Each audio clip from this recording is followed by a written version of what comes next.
ഇന്നത്തെ ഈ ഒരു ഡിസൈൻ എങ്ങനെ വരക്കാൻ നോക്കിയാലോ.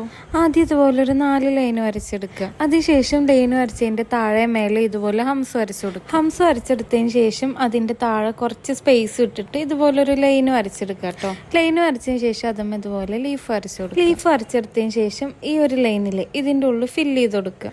അതിനുശേഷം ഈ ഒരു ഷേപ്പ് വരച്ചെടുക്കുക കേട്ടോ. അതിനുശേഷം അതിനൊരു ഔട്ട്ലൈൻ കൂടി വരച്ചു കൊടുക്കുക. ഔട്ട്ലൈൻ വരച്ചെടുത്തതിന് ശേഷം അതിന്റെ സെന്റർ ഭാഗം നോക്കിയിട്ട് ഇതുപോലെ സ്പൈറൽ വരച്ചിട്ട് അതും ഹംസ് വരച്ചു. അതിനുശേഷം റാൻഡ് ഷേപ്പിലുള്ള പെറ്റലാണ് കേട്ടോ ഇതിന് വരച്ചു കൊടുക്കുക. ഈ പെറ്റൽ വരച്ചതിന് ശേഷം അതിന്റെ ഉള്ളൊക്കെ ഡോട്ട്സ് ഇട്ടിട്ട് ഫില്ല് ചെയ്ത് കൊടുക്കുകയാണ് ചെയ്യുന്നത്. അതിനുശേഷം അതിന്റെ ഫ്ലവർ വന്ന് ആ ഒരു ഷേപ്പിന്റെ കോർണർ വരുന്നില്ലേ ആ ഒരു ഭാഗത്തേക്ക് ഇതേപോലെ സ്ട്രൈറ്റ് ലൈൻ, അങ്ങനെ സൈഡിലുള്ള ഓരോ ഭാഗത്തേക്കും അതിന്റെ സെന്റർ ഭാഗം നോക്കിയിട്ട് ഇതുപോലെ ലൈൻസ് വരച്ചു കൊടുക്കുക കേട്ടോ. അതിനുശേഷം നമ്മൾ വരച്ചിട്ടുള്ള ആ ലൈൻസും ഒക്കെ ഇതേപോലെ ലീഫ് വെച്ചിട്ട് ഫില്ല് ചെയ്ത് കൊടുക്കുക. അങ്ങനെ എല്ലാ ലൈൻസുമേ വരച്ചെടുത്തതിന് ശേഷം ഈ ഒരു ഔട്ട്ലൈനിന് മേലെ ഇതേപോലെ ഹംസ് വരച്ചെടുക്കുക.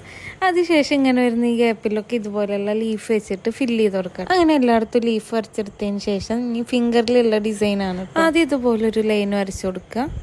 എന്നിട്ട് അതുമ്മ ഹംസ് വരച്ചു കൊടുക്കുക. ഹംസ് വരച്ചതിന് ശേഷം വീണ്ടും 2 ലൈൻസ് വരച്ചു കൊടുക്കുക. അതിനുശേഷം ആ വരച്ച ലൈൻസിന്റെ ഉള്ളിൽ ഫില്ല് ചെയ്ത് കൊടുക്കുക. എന്നിട്ട് വീണ്ടും അതിന് താഴെ ഒരു ലൈനും കൂടി വരച്ചു കൊടുക്കുക. അതിനുശേഷം അതിന് താഴെ വീണ്ടും ഹംസ് വരച്ചു കൊടുക്കുക. എന്നിട്ട് വീണ്ടും ഒരു ലൈൻ വരച്ചിട്ട് അതും ഇതേപോലെയുള്ള ലീഫ് വരച്ചു കൊടുക്കുക. എന്നിട്ട് ഏറ്റവും മേലെ വീണ്ടും ഒരു ലൈൻ വരച്ചു കൊടുത്തിട്ട് അതിന്റെ ഉള്ളിൽ ഫില്ല് ചെയ്ത് കൊടുക്കാം കേട്ടോ. അതിനുശേഷം ഇവിടെ വരച്ചിട്ടുള്ള ഈ ഒരു ഹംസിൽ ഇതുമ്മ പിന്നെയും ചെറിയ ഡോട്ട്സ് ഇട്ട് കൊടുക്കാം കേട്ടോ ചെയ്യുന്നത്. അപ്പൊ നമ്മൾ വരച്ചിട്ടുള്ള ഡിസൈൻ്റെ ഫൈനൽ ലുക്ക് ഇതാണ് കേട്ടോ. മെഹന്തി ബേസ്ഡ് വീഡിയോസും ചാനൽ ഒന്ന് സബ്സ്ക്രൈബ് ആക്കണേ.